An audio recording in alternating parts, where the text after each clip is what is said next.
details if you've given any thought to what would have happened if that had become the overt policy of the United States.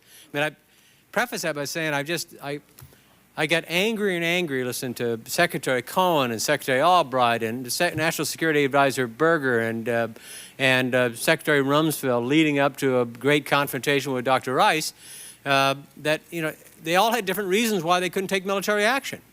And they would posit what I thought was a straw man. We either had to have the Normandy invasion or it was cruise missiles. When there are all kinds of options, you quite correctly described the exciting collaboration between the special ops forces it is exciting. It's very exciting. Yeah. It was an alternative that was on the table, and I wonder if you've either seen the Delinda Plan or the Blue Sky or what Clark had in his 25 January memo, and if you have, if you support it, and if you think that would have had an impact if it had been implemented in 1998. I mean, I read Director Picard's statement. It's a shocking statement.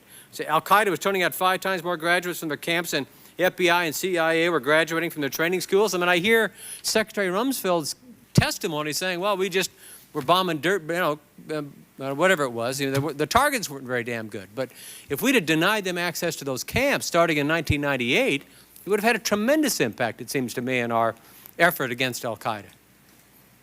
Well, if I could, I really think I should limit to myself. I was an intelligence officer, not a policymaker. Others make these kinds of decisions. Well, please, I was a policymaker, not a... Throughout the 1990s, the desire and capacity of international terrorist groups, particularly Islamic radicals, to strike the United States at home increased dramatically. Several terrorist attacks and disruptive plots in the 1990s underscored the reality of this danger. Recognizing the threat, the intelligence community warned regularly and repeatedly that Al-Qaeda and affiliated radicals sought to kill Americans on U.S. soil.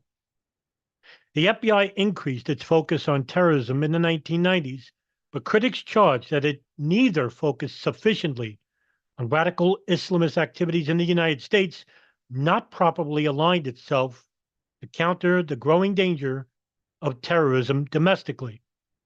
As a result, the critics say, radical Islamists were able to exploit our freedoms and operate undetected within the United States. Several senior FBI officials, however, contend that countering terrorism at home was a top priority and that Islamic radicals simply did not present opportunities for the FBI to disrupt their activities. Other intelligence community members made only limited contributions to preventing attacks at home and refrained from activities that could be construed as monitoring American citizens. The CIA provided general assessments, noting the risk to the United States.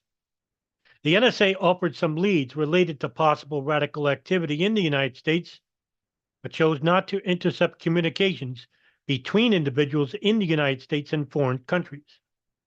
In general, the community as a whole did not come together to close gaps in coverage of international terrorist activity in the United States. As is explained in other sections of this report, in the 1990s, it became clear that Al-Qaeda was a deadly adversary operating in America and able to levy attacks on U.S. soil. The relative immunity from international terrorism that America had enjoyed for many years was gone. Al-Qaeda was also unusual in its dedication, size, organizational structure, and mission. As former CTC Chief Cofer Black testified, Al-Qaeda became more skilled and attracted more adherents throughout the 1990s, becoming in essence a small army by the end of the decade.